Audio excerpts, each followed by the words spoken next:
So, this chapter, we finally get the identity of that ape titan. And first off, let me say that this guy automatically just screams badass. Why? Not only because he took down Rainer, the armored titan, but because he started talking in his huge furry titan form, hopped out like it was nothing, and then continued where he left off like it was nothing. Like, it doesn't even faze him to go into titan form or jump out, because when you think about it, every single titan that we've seen, or shapeshifter that we've seen come out of their titan form, they either had a hard time coming out, they need help coming out, but this guy just hopped out on his own, right onto his titan's shoulders, put on his glasses like a badass, and was like, it's time to get to work. And I was like, dog, this guy, like, the fight between Eren and this dude is going to be outstanding. And seeing as the first time he was shown, he had powers similar to Eren, or we should say Eren has powers similar to him, kind of where they can both control titans, it kind of leads me to believe that Eren's father knew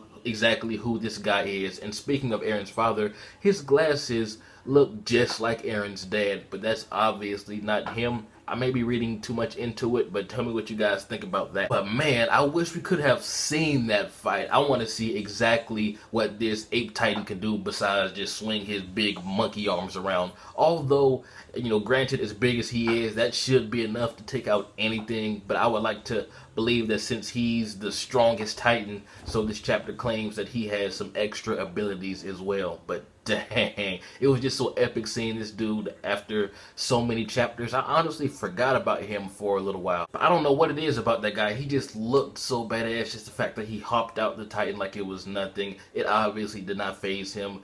And the fact that he didn't know what the 3D maneuver gear is either tells us that he's like really old. He may be one of the original titans or shapeshifters, or he may have just been so far away from the rest of humanity that he does not know what exactly they have to defend themselves from titans nowadays. I don't know, but it is nice to see that mankind are finding ways to kill titans without actually putting other people in danger. The trap, thanks to Eren's hardening, it's delicious, man. It's nice to see them evolve in the way where they find out they can kill titans without anyone getting eaten. Although that trap looks very tedious, like once you use it, you have to keep resetting it and maybe apply more of Eren's hardening and whatnot. It looks like it requires a lot of maintenance, but if they can plant that all around the walls, I don't think they would have much of a problem, except for like maybe some of the smarter titans like the shapeshifters.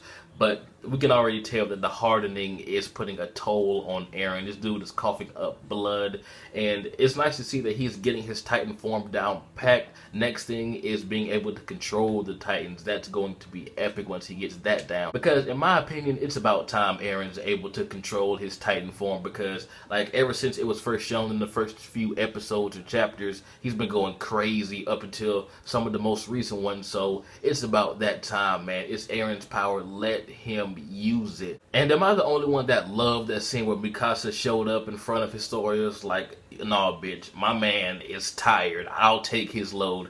That did not come out how I wanted it to, but I'm pretty sure she was thinking that as well, if you know what I mean. But that really reminded me of when Eren was wrestling Annie back in the beginning, and how she had that angry face like, why are you wrestling with my man? How dare you pin him down? I'm the only one that can do that. But Historia is an awesome queen. I love how she's taking the children and people who have nothing and giving them something. That's exactly how the royalty should be in this world, because so far all the royalty that we've seen have been nothing but selfish assholes, and they've been, you know, complaining about lack of food when people are out there dying. So seeing a good change of pace through Historia is great in my opinion. But I believe we just got a ton of foreshadowing when everyone was talking about Ymir and her dream, and how she said that while she was wandering around, it was pure hell, like it was a nightmare. And Eren said something along the lines of, what if we humans, what if we're in a nightmare right now? Just how the panel zoomed in on his face, and those are kind of deep words. That seems like a foreshadowing for something. Like, what if they are the nightmare? And speaking of Eren's nightmares, seeing his dad, seeing through his dad's eyes, looking into his own mouth as he's about to chomp his dad, has to hurt somewhere around here. I mean, oh my god, I cannot imagine just finding out that I ate my parent and then reliving the experience from their view into my big funky ass Titan mouth. That has to suck. And this is a very interesting twist. Now correct me if I'm wrong, but it seemed like through Eren's memories he remembered some guy hanging out with his dad, and it was the dude in the very first episode that brought the old lady back her son's arm, I believe. You know, the first few episodes are kind of blurry to me now since I haven't watched them in a while, but I think that was the case. So tell me if that's what really happened. And I found the scene funny when they were wondering who was going to take the serum that Kenny left behind. And I already knew it was going to be Levi. That's why it was kind of funny to me. I'm like, come on, man. It was Kenny that left it behind. Of course, Levi is going to be the one to take it. And the question is, who is he going to use it on? So a huge chunk of the future of this story lies in Levi's hands right now. Literally, he can change the tide of this entire story with that serum right there. And just the fact that they said that it's hard to analyze because it evaporates when it comes in contact to air, just like, you know, the Titan's actual blood and insides and whatnot.